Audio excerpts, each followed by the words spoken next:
Hi there, students. To peruse. To peruse is a problematic word. It means to look through.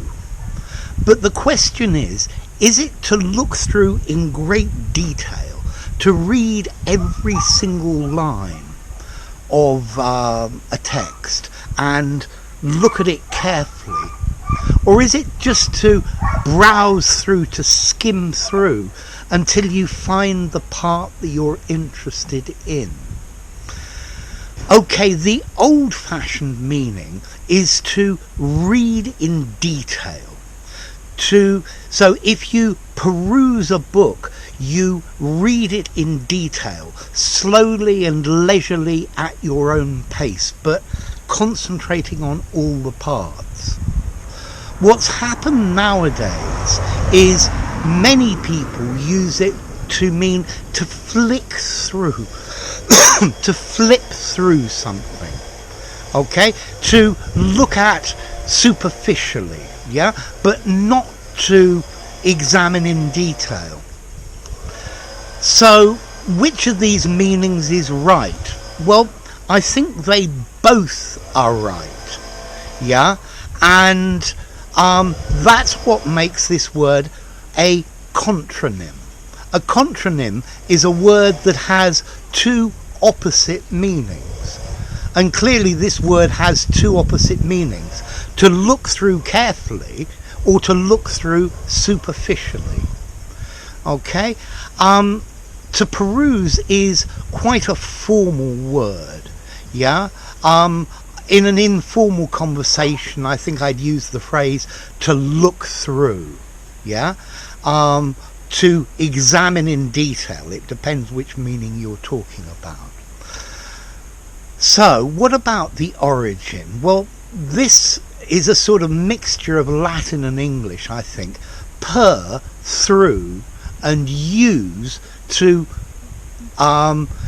go through, or to use completely, is the idea.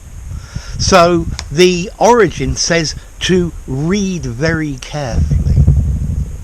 Now there's another question as well. Is to peruse only with a document, a book, a text? Well, I think in the original sense, to read or examine carefully, very definitely.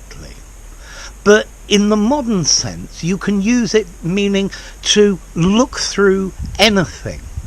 So I went to the bookshop and perused the titles on the shelf. I glanced at them to see what they had that was interesting. We perused the merchandise on sale in the market. But notice, peruse is quite a posh word, or it sounds quite formal, and I don't think it's particularly suitable for an informal conversation. Yeah, for an informal conversation, to flick through, to look through, to examine, something like that. Okay. So, to peruse, can you use it for things, for the contents of a shop? Yes, I definitely think you can nowadays. I think in the old sense, no, you can't. But nowadays, English is changing. It's a live language, and there is nobody who defines absolutely the meanings of words. There's no institute. So the usage, the way people use English, is what defines the meaning. I think for 90% of the population, if you say the word peruse, it gives the idea of to have a quick look at. Yeah, could be a book. I perused the newspaper while travelling to work. I perused the contents of the office. Yeah, I looked through them, but I didn't do it in detail. And I think that's the most common usage nowadays. I think if you're using it in a very formal setting, then I would suggest use it with the meaning of to read carefully, to examine and study a text carefully, to understand it all and maybe find the important points. Notice as well, to peruse is a regular verb. Peruse, perused, perused. So let's just go back over what I've said. As a formal word, peruse, to read a text, a book, a document in great detail, maybe taking a long time to do it, but in a more modern setting and maybe less formal but not an informal conversation, to peruse, to flick through. It sounds quite posh. I perused the newspaper this morning. I perused the Times.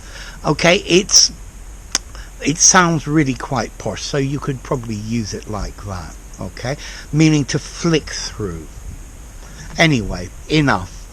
If you enjoyed the video, give it a rating, subscribe to my channel, and I'll see you soon. Bye for now. To peruse, a contronym.